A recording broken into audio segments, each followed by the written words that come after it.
His name is Jofer, the cranky old gay guy, to give you his opinion and put on a show.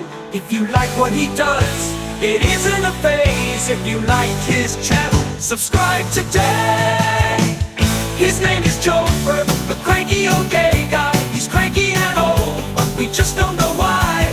You can see Jofer, the cranky old gay guy, on his YouTube channel, the Cranky Old Gay Guy Show. CrankyOldGayGuy@gmail.com. Hey y'all, Joe for here, the Cranky Old Gay Guy. And today, Tuesday evening, early evening, we are going to be talking about out of time and how it makes me cranky. Now, everybody knows what time is. What time is it? That's not what I'm talking about. Time. You never seem to have enough of it, or you have too much of it. But what I'm discussing is not running out of time, like to get somewhere or to pick somebody up. I am talking about when you look back and you realize that you are over 60 now, or 55, or whatever age you're considering yourself being old, or society's considering you old. You look back and you say, oh my God, where has the time gone? And yeah, I do that throughout the year. I mean, it's like, whoa, wasn't it just February? It's September already? Well, September's tomorrow. No, is it tomorrow? It's in the next week. Put it that way. When I say running out of time, I mean running out of time in this flesh suit. There are so many things when I was younger I thought I would do and accomplish and experience that I haven't. And now I have very limited time to do those things. And doing those things, initially doing those things was to accomplish something further beyond that. Let's say a career. But now, in a handful of years, I will be officially retired from society. So unless I go into something media-wise that want to see you at this age, it's not going to be an office job because they don't even want to hire you when you're after 40, so forget 60 plus. There are things that I will not get done. I thought that I would, fantasy, I thought I'd have an Oscar by now, but that didn't happen because I didn't star in any big movies or any independent movies. I didn't star in any movies, just background stuff and a few lines here and there. Some commercials, one stage play, and lots of cable television. But none of it got me an Oscar. Maybe I'll just have to make my own because I am a DIY person. That's not what I'm getting at though. Running out of time, and boy, it is hot in here again. Whew. I know people think I do that to be a thirst trap, but in reality, it is really warm in here. It was raining this morning, and now it is hot. Go figure, climate change. You're welcome. Running out of time. My life clock is ticking down. Tick, tick, tick, tick, tick, tick, tick. I thought I would be living probably in Los Angeles or Palm Springs or San Diego, someplace warm year-round. I would have had a successful long-term relationship or several successful long-term relationships. When a relationship ends, that doesn't mean that it wasn't successful. That means that you both recognize that it was no longer a positive for you, so ending it is the best solution. And in doing so, that makes the relationship a success. If you stay together and you don't want to be together, then your relationship is not successful or no longer successful. In fact, it's failing. And the longer you stay when you shouldn't stay, it becomes a failure. So it's best to get out if you know it's not the right thing for you, and then you can check it off as a successful relationship. Who said that? I just said that. That's my opinion. So You might talk to other people, it's not the case. A lot of straight people think a successful relationship means that you're together until you die. I think that's BS because I know many unhappy straight couples that should have divorced 20 years ago. Um, oh boy, I thought I would have so much. I thought that I would have a six pack by now. I thought that I would have big muscles by now. Um, I thought I would be perceived a lot differently than I am now. Um, I thought I'd have a handful of books under my pen name of my real name. I only have one. I have several started that weren't finished.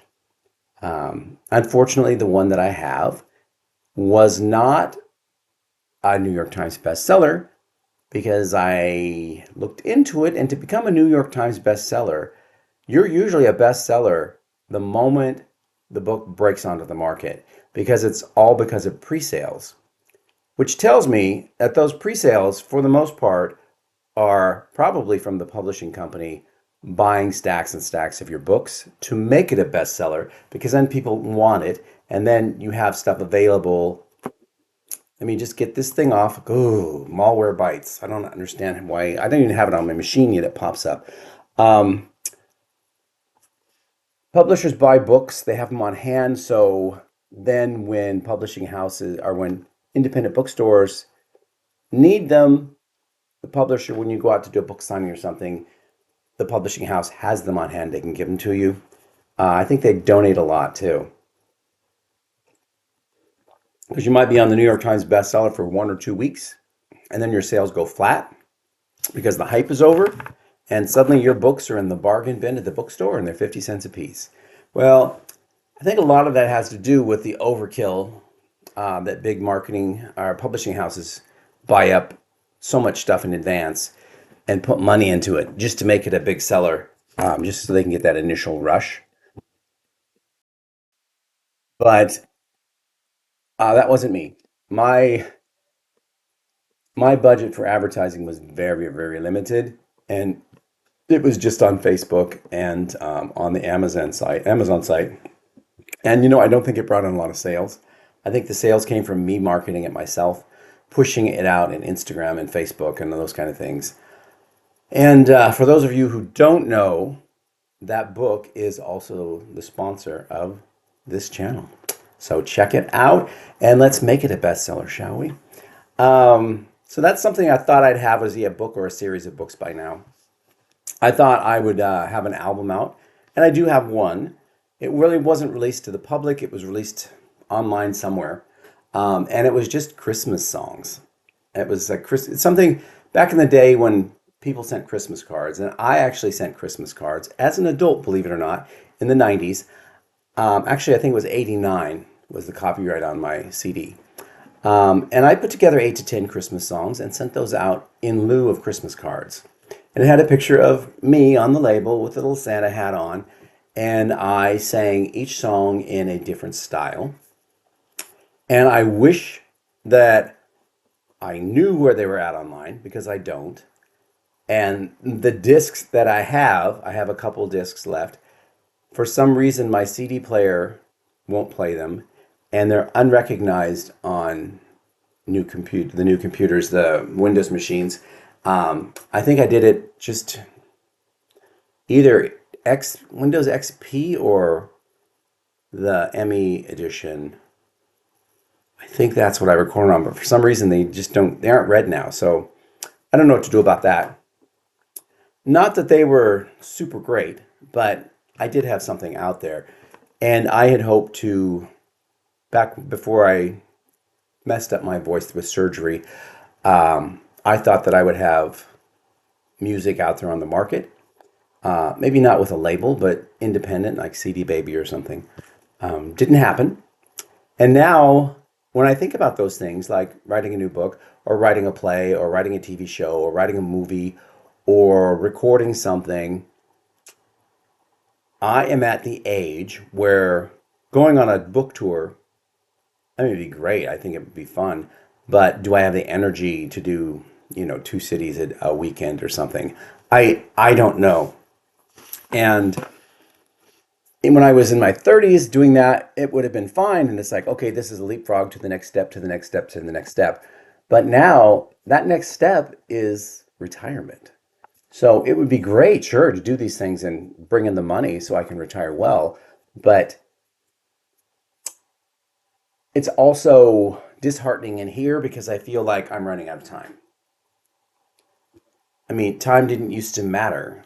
Oh, I can just put that off. I'll do it next week, do it next month, get around to doing it next year. Now, when I do that, I realize that, oh my God, I'm XYZ years old and I can't do that next year. Or I'll go visit my relative next month. When then you realize, well, you didn't do it next month or the month after. And now that relative's dead. And because they're aged and they're running out of time too. So the world is running out of time from an individual point of view. Is it morbid? It is, but I've known too many people whose time has run out, even younger people. Um, so yeah, I do think about that. I think about that a lot. And I don't know.